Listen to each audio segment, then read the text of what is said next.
मण्डल बिजेपिनि आन्दाराव बालागाव बिसिडिसिआव BJP मोनसे जयनिं programme लादों आरो बे जयनिंआव बर' आदिबासि गासिबो लानानै नेपालि गासिबो लानानै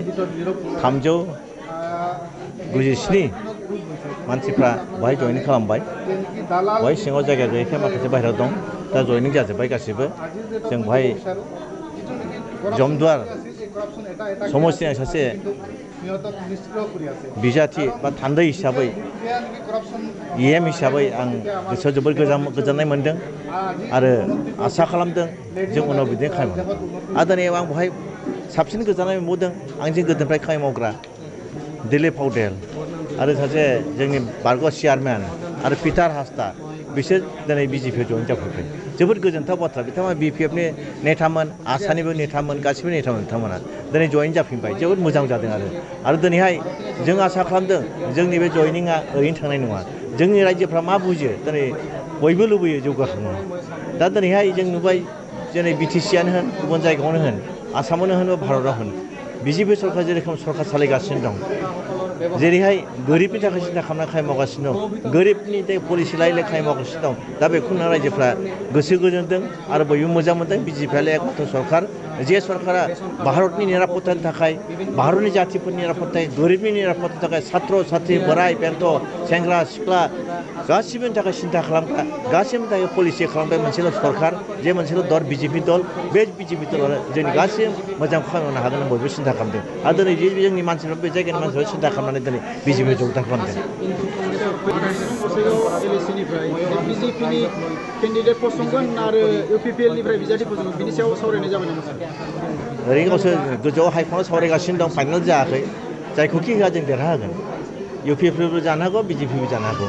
दा हाइकमान्डआ जोंखौ जोंनो बेहाय फसंहरगोन, बेहाय जों जयैनो बिजेपि UPPL ज' जानाय खामानियाव जों जेबो देरहाहरगोन आरो।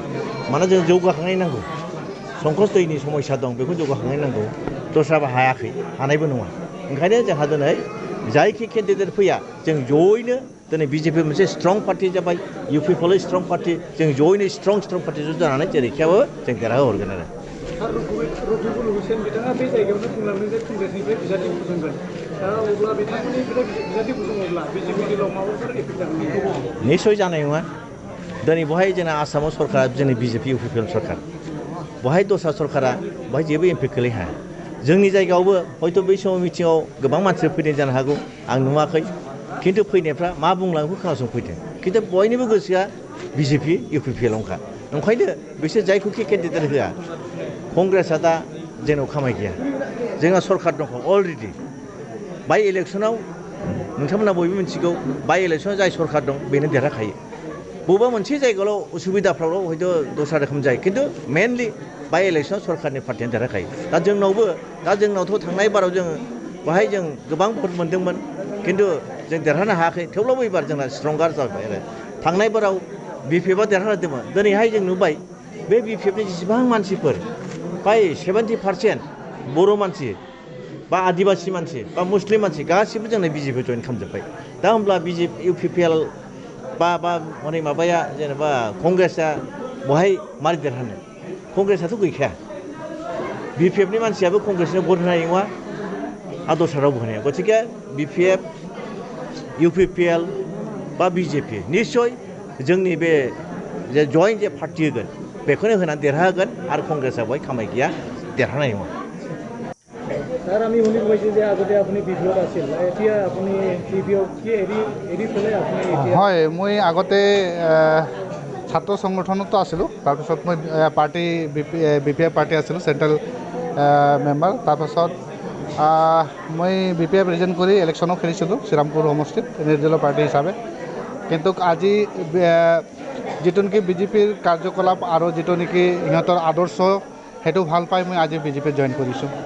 কাৰণ আজিৰ ডেটত চাব, বিজেপিৰ যিটো